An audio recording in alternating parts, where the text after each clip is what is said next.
जय भीम जय भीम जय जय जय जय भीम जय भीम जय भीम। बाबा साहब अमर रहे अमर रहे अमर रहे। सूरज चढ़ रहेगा।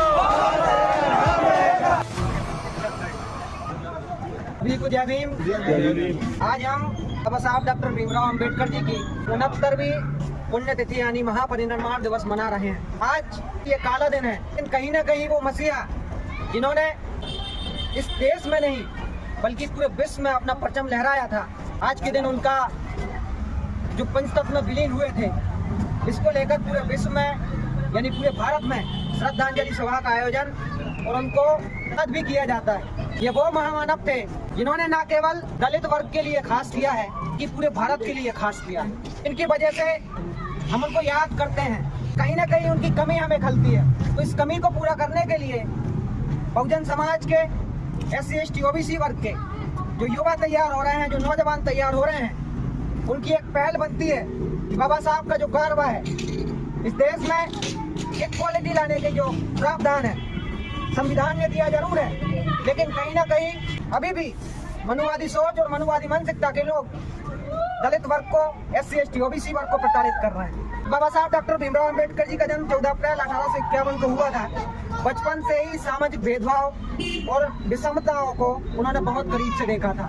इन्हीं कड़वे अनुभवों को लेके उन्होंने उस जो जिल्लत झेली थी, जो पीड़ा झेली थी, उसको अपनी ताकत बनाई। उन्होंने कोलंबिया यूनिवर्सिटी और लंदन जैसे बड़े बड़े स्कूलों में उच्च शिक्षा प्राप्त की, जो उस समय भारतीयों के लिए बिल्कुल भी संभव नहीं थी। लेकिन उन्होंने बहुत दलित वर्ग, बहुत तबके वर्ग से उठकर ये तमगा हासिल किया था।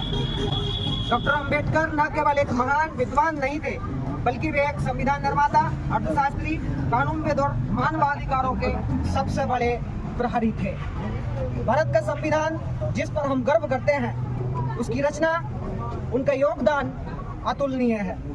उन्होंने हर नागरिक को समान अधिकार दिया, छुआछूत समाप्त करने के लिए, शिक्षा और अवसरों में बराबरी लाने के लिए संघर्ष किया।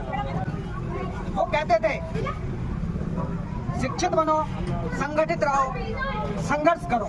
ये उनका नारा था। यह केवल एक नारा नहीं था, बल्कि एक पूरी जीवन दृष्टि थी जो आज हमें आगे बढ़ने की प्रेरणा देती है। डॉक्टर अंबेडकर जी ने अपना संपूर्ण जीवन समाज के कमजोर वर्ग, महिलाओं के लिए, वंचितों के उत्थान के लिए समर्पित किया था। 6 दिसंबर 1956 को उन्होंने इस दुनिया से अलविदा कहा था, जिसको आज हम यहाँ पर श्रद्धांजलि सभा और परिनिर्वाण दिवस के रूप में मना रहे हैं। आज महापरिनिर्वाण दिवस के